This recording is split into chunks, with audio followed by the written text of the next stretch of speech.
What if I told you that one of the Bible's most dramatic prophecies, the war of Gog and Magog, might be unfolding before our eyes right now? Could the nations aligning against Israel today be the same ones predicted thousands of years ago in the scriptures? As global tensions rise, are we standing on the precipice of a massive prophetic event? Before we dive into this deep, let's take a moment to thank you all for following deep Bible stories and being part of this incredible community. Our channel is growing rapidly thanks to your support, and today we're tackling one of the most requested topics in the comments, the War of Gog and Magog. This video will delve into the biblical prophecy, current world events, and what it could all mean for the end times. So if you haven't already, hit that subscribe button and like this video. And don't forget to leave your thoughts in the comments. What do you think? Are we living in the days of Gog and Magog? Now, let's jump into this mind-blowing prophecy. The war of Gog and Magog. Is it happening now? To truly understand the prophecy of Gog and Magog, we must first examine the Bible's two major references to these names, found in Ezekiel 38-39 and Revelation 20. The first and most detailed description comes from Ezekiel 38-39. In these chapters, God gives Ezekiel a vision of a future invasion of Israel by a coalition of nations, led by a mysterious figure named Gog from the land of Magog.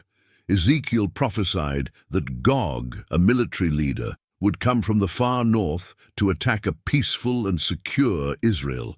This event would occur in the latter days, a term often associated with the end times. In Revelation 28, Gog and Magog appear again, but this time at the end of the millennium, after Satan is released to deceive the nations one final time. These two prophecies appear at different points in time, one during the lead-up to Christ's return and one at the very end of the millennium. But they share a common theme. Gog and Magog represent a massive rebellion against God's people. Identifying Gog and Magog has been a subject of intense debate. Many scholars believe that Magog refers to a region north of Israel, often associated with the Scythians, a nomadic group that lived in modern-day Russia. The Jewish historian Josephus also linked Magog to the Scythians, further cementing the idea that this prophecy points to a northern nation. Gog, on the other hand, is often interpreted as the leader of this coalition of nations. He's described as a prince or ruler, likely a military commander, who will lead an invasion against Israel. In Revelation 20, the names Gog and Magog take on more symbolic meanings, representing the nations of the earth that rise up in final rebellion against God. Ezekiel lists several nations that will be part of this invasion. Magog, likely linked to modern Russia. Persia, known today as Iran. Cush, associated with parts of modern Ethiopia and Sudan. Put, ancient Libya. Gomer, some identify this with Turkey. Beth Togarmah, likely referring to the Caucasus region, which includes parts of Turkey and Armenia. These names may seem ancient, but many believe they point directly to modern nations involved in Middle Eastern geopolitics today. Are we witnessing the stage being set for this prophesied war? Many believe that today's geopolitical landscape, especially the alignments between Russia, Iran, Turkey, and their shared antagonism toward Israel, mirrors Ezekiel's prophecy of a northern coalition attacking Israel. Russia's increasing role. Russia's relationship with Israel has deteriorated significantly over the past few years. While Russia once maintained a neutral stance, it has grown more hostile, especially since Russia's involvement in Syria and its growing alliances with Iran and Turkey. Not to mention, Israel's natural gas pipeline to Europe threatens Russia's energy dominance in the region, increasing tension. Iran's ongoing hostility. Iran continues to be one of Israel's fiercest enemies, openly calling for its destruction.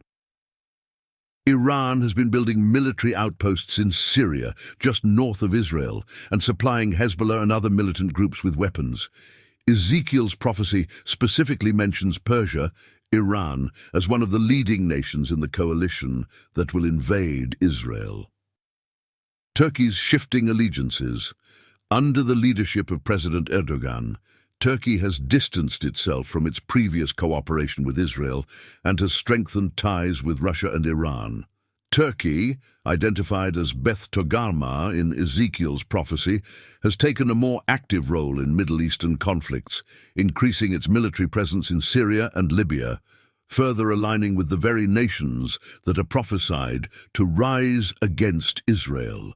In 1948, when Israel was reborn as a nation, many prophecy scholars saw this as the fulfillment of Ezekiel 37, the dry bones prophecy, where God brings Israel back from the dead. Since then, Israel has been at the center of global conflicts, particularly with Arab nations, and now with Iran, Russia, and Turkey forming an alliance against it. Now let's go deeper into the dynamics of the Gog and Magog war and how biblical prophecy could be playing out in today's world. In Ezekiel 37, God promises to bring the Jewish people back to their land and restore them as a nation. This was fulfilled in 1948, when Israel became a nation again after nearly 2,000 years of dispersion. According to prophecy scholars, Israel's rebirth is one of the key end times markers, an event that had to happen before other prophecies, like the Gog and Magog war, could be fulfilled. Ezekiel 38:10-12 describes a time when Gog, the leader of this northern alliance, will devise an evil plan to invade Israel. This invasion is described as sudden and overwhelming, an army so vast that it will cover the land like a storm. Israel, confident in its security, will seem vulnerable. But here's the twist. This war will not be Israel's to fight. The Bible tells us that God himself will intervene in a powerful and supernatural way. In Ezekiel 38:18-23, God promises that when Gog's forces attack Israel, he will unleash a massive earthquake, plagues, hailstones, fire and sulfur on the invading armies. The natural world itself will rise against the aggressors. The armies of Gog will turn on one another in confusion, and only a small remnant will survive. The destruction will be so complete that Ezekiel says it will take 7 months for Israel to bury all the dead. This massive display of divine power serves a dual purpose: to protect Israel and to demonstrate to the world that God is the defender of his people. Ezekiel 39:6-7 says, "I will send fire on Magog, and I will make known my holy name among my people Israel. I will no longer let my holy name be profaned." So, what could lead up to this massive invasion? The Bible doesn't give us an exact timeline, but let's look at current events that could be precursors to this war. One possible trigger for this war is Israel's newfound natural resources. The discovery of vast natural gas reserves in the Mediterranean Sea has turned Israel into a potential energy powerhouse. With Russia and Turkey heavily invested in dominating energy markets, Israel's growing influence threatens their economic interests. Some scholars believe that Russia's motivation for invading Israel could be driven by these economic factors, seeking to control the region's resources. The growing alliance between Russia, Iran, and Turkey, all nations mentioned in Ezekiel's prophecy, is troubling for Israel. While these nations have their own internal tensions, they are united in their opposition to Israel. Any significant conflict between these powers and Israel could spark the Gog and Magog war. For instance, Iran has continually threatened Israel's existence. In recent years, the Iranian military has moved closer to Israel's borders through its involvement in Syria, establishing bases and deploying advanced weapons systems. Meanwhile, Russia has maintained a strong military presence in Syria, working alongside Iran and at times Turkey.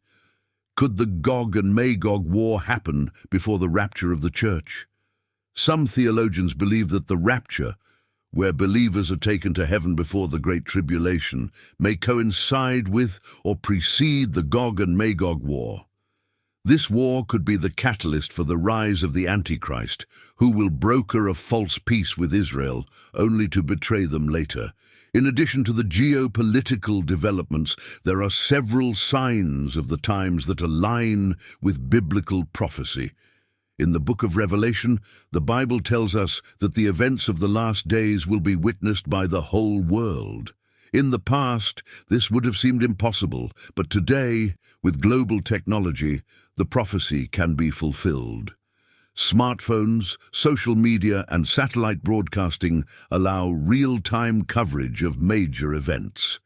When Christ returns, or when Gog's invasion takes place, the entire world will be able to witness it simultaneously. The book of Revelation also speaks of a future where the Antichrist will control the global economy and enforce the mark of the beast, Revelation 13:16-17. We're already seeing a move toward a cashless society and digital currencies, indicators that the infrastructure for a centralized economic system is falling into place. As we examine the Bible's prophecies and today's events, it becomes clear that the stage is being set for Gog and Magog. Israel is back in its land, surrounded by enemies, and global events are converging in ways that echo the ancient prophecies. Israel's rebirth and its role in global conflict is central to biblical prophecy. Zechariah 12:3 tells us that Jerusalem will become a burdensome stone for all nations, and those who try to lift it will be injured. As more nations turn their focus on Israel, this prophecy seems more relevant than ever. In conclusion, the Gog and Magog war may be much closer than we realize. As believers, it's critical to stay vigilant and spiritually prepared.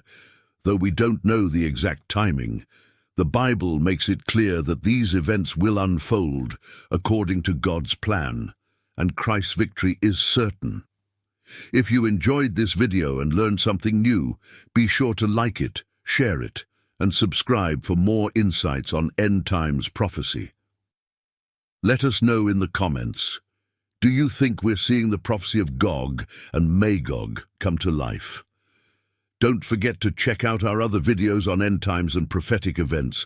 The links are in the description below. Stay blessed, and we'll see you in the next video.